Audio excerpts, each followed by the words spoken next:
different. Video emerging of a group of pro-Clinton political operatives talking about stirring up trouble and provoking violence at Trump rallies. The video comes from Project Veritas brainchild James O'Keefe, who's got a less than stellar reputation for accuracy. However, some of the things you'll hear on the tape are certainly hard to ignore. Enough we're learning for one person to be fired so far, another to resign. A lot of questions being asked about the recording. Senior investigative correspondent Drew Griffin tonight has the story. The undercover videos produced by discredited conservative activist James O'Keefe suggest it was Democratic operatives, hired political activists, working in coordination with the DNC to instigate violence and incite reactions at Trump rallies. And in one of the undercover videos, Scott Fovel, a subcontractor for a DNC-hired firm called Democracy Partners, supposedly explains just how he does it. There's a script. Okay. There's a script of engagement. Sometimes the crazies bite, and sometimes the crazies don't bite. When they're outside the rally, they're more affected out. They're harder to get in. The media will cover it no matter where it happens. I assume it's always in the rally. Initiating the conflict by having leading conversations with people who are naturally psychotic. I mean, honestly, it is not hard to get some of these assholes to pop off. Right. It's a matter of showing up to want to get into the rally in a Planned Parenthood T-shirt, or, you know, Trump is a Nazi. You know, you can message to draw them out and draw them to punch you. According to the undercover videos, it was this man the Democratic National Committee turned to organize the work. Bob Kramer is the husband of Illinois Congresswoman Jan Schakowsky. He's part of a group called Democracy Partners, and he too was caught on undercover video. Here explaining how he was hired by the Democratic National Committee to stage counter-demonstrations and press conferences wherever the Trump campaign showed up. Wherever Trump and Pence are going to be, we have events. Okay. And we have a whole team across the country that does that. Both consultants and people from the Democratic Party and the Democratic Party apparatus and people from the campaign, the Clinton campaign. My role with the campaign is to manage all that. Kramer stepped down from the campaign today and announced his subcontractor, Scott Fovel, was no longer working for his firm. Both the DNC and the Clinton campaign deny any coordination with anything involving the incitement of violence.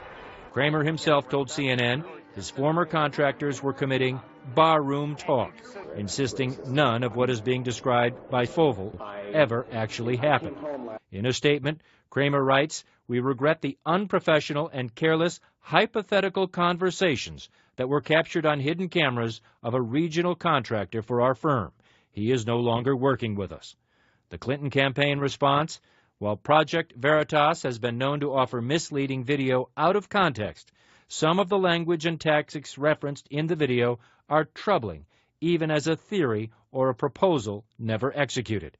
We support the Democratic National Committee's appropriate action addressing this matter and look forward to continue waging a campaign of ideas worthy of our democratic process.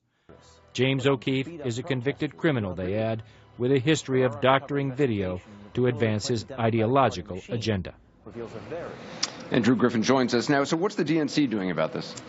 First, they put out a statement saying, Anderson, there's no evidence that anything described on these tapes actually took place. They agree with Bob Kramer's decision to step away and separate from any work on the Clinton campaign. But they're also going to investigate, they say, James O'Keefe to find out if he did anything illegal in gathering these tapes. We also did just get a statement in from Democracy Partners. That's a group of a partnership, basically, that works on Democratic campaigns. They said that we were breached and betrayed, but still standing, and we condemn, violence and election tampering in all forms. So that's where it stands tonight, Anderson. All right, Drew Griffin. Drew, thanks. You can bet the panel's got plenty to say about this. Clinton supporter and former Obama senior advisor Van Jones is with us. Clinton supporter and Democratic strategist Maria Cardona, chief political analyst Gloria Borger, Trump supporters Jeffrey Lord and Scotty Nell Hughes, and our political director David Chalian. Gloria, how big a deal is this? I mean, it certainly looks damning on the tape. It does look damning, and we don't know how big a deal it is. It's just more garbage in what's been a very ugly and divisive campaign. We don't know whether this was locker room talk, to coin a phrase, to use a phrase, or whether this. It is sort of, I mean, though, ironic that they're using the term this is barroom talk when they condemn Donald Trump for, saying locker room Exactly. We don't know how this video was gotten. We don't know how it was edited. I mean, there are so many unanswered questions to this story, so you need to start peeling the layers of the onion here. What I will say, though, on the face of it, you see the story. It first appears in Breitbart. It confirms an existing negative narrative. If you are so disposed to believe that the Clinton campaign is dishonest, et cetera, it will do that. I think, however, this is a story that needs a lot more reporting on it, and the tape is quite disturbing, honestly. Jeffrey, I mean, as a Trump supporter, you hear these people talking about, I'm not surprised. Egging people on and fomenting violence. Yeah, I'm not surprised in the least. As a matter of fact, I said some version of this months and months ago without knowing about this, and said, this is what the American left historically does. They do things like this. Chicago riots in 1968 were based with these kind of provocations.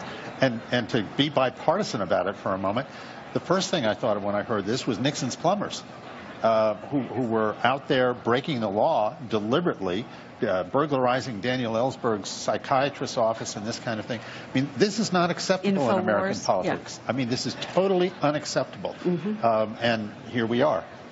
Maria? You're right. It is not acceptable at all, which is why I'm glad that the DNC and the Hillary for America campaign came out and said as much. I do think we have to underscore, though, the fact that James O'Keefe has zero credibility in this area. He's the one who did the doctored videos of Planned Parenthood, which were completely false. He's a criminal, right? And so I think that, yes, we have to look into it and to make sure that, none of this actually happened. The DNC says none of it actually happened, and in fact, this group and this guy was not working for the DNC. But I think to say he's a criminal, by the way, I mean, so he did committed. I guess he's a convicted criminal, isn't he? Well, he was convicted of a crime. I don't know that one brands a person a criminal for the rest of their life based on one action. Okay, Van, what do you make? That's true, but then I think we have to continue to look at it and see what's going on. Well, there are two different things here. One is it looks like a confession from Creamer that they are sending people to the rallies to stir up trouble. That's not illegal. It's distasteful, but you can kind of live with that. The other, though, is horrific. The other is a conspiracy to rig an election. Now, I would take that much more seriously if it didn't come from Pinocchio. I mean, the guy, I don't like, calling people criminals. By the way, that's Donald Trump's plane arriving here in Las Vegas. He's arriving for the debate tomorrow. Go ahead. But I would take it a lot more seriously. They're not booing me, Jeffrey. As much as you wish they were booing me, they're not booing me. They're booing your candidate. So here's the deal. I think that the fact that this comes from O'Keefe is a reason to withhold judgment.